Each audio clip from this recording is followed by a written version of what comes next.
Bác sĩ Julie, Dạ. em Jenny bị cái gì vậy bác sĩ Julie? Bị ốm, bị sạm mũi, bị đau nên. Con tên gì? Con tên gì? Con tên gì? Tên gì? Con tên gì? Tên gì? Giỏi. Ok, ghi cho một cái. Bác sĩ ghi gì vậy bác sĩ? Sạm mũi. Cái bác sĩ ghi thuốc á hả? Cho bác sĩ coi tai bị có mũi không? Có khi nào?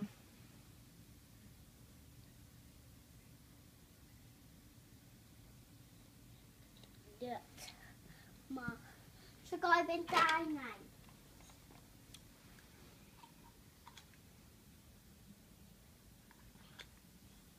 Nó hơn sao? Có một mũi chút xíu hơn nào. Có kích mũi chút xíu thôi, có kích chút xíu thôi hả? Ừ. À ha. Rồi bác sĩ bây giờ kiểm tra mũi chưa? Phải chích chưa? Kiểm tra mũi cho Phải em. chích chưa? Ồ phải chích hả? Rồi bác sĩ chích cho em đi. Cầm con xong rồi hóc luôn đó. Khóc á hả? Bác sĩ chích nhẹ thôi. Chắc con bao nhiêu? Sao chích ngay đó vậy bác sĩ? Phải chích ngay tay chứ. Không hóc nha.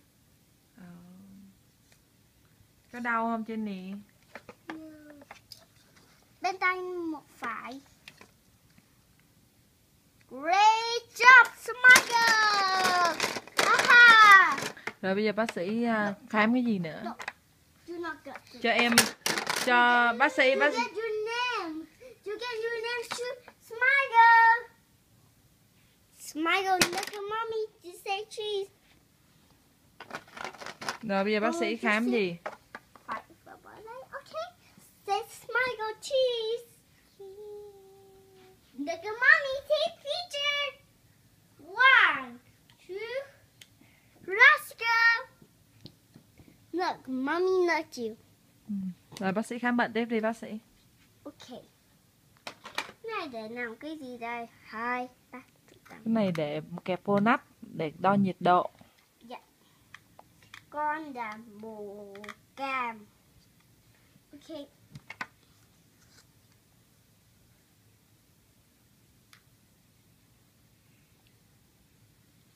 Em có bị sốt không bác sĩ? Bị sốt chứ. Phải làm. Để con trả lời cho bác sĩ hả? Ok. Đeo bán kính ngược rồi bác sĩ ơi. Ngược rồi bác sĩ. Phải quay lại. Con đeo được mà. Chắc không bị đất xuống đâu con. Trong miệng cho bác sĩ.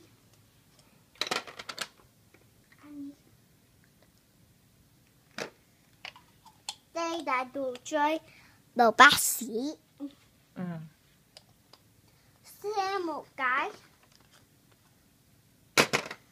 Đây này bác sĩ có uống nước mà.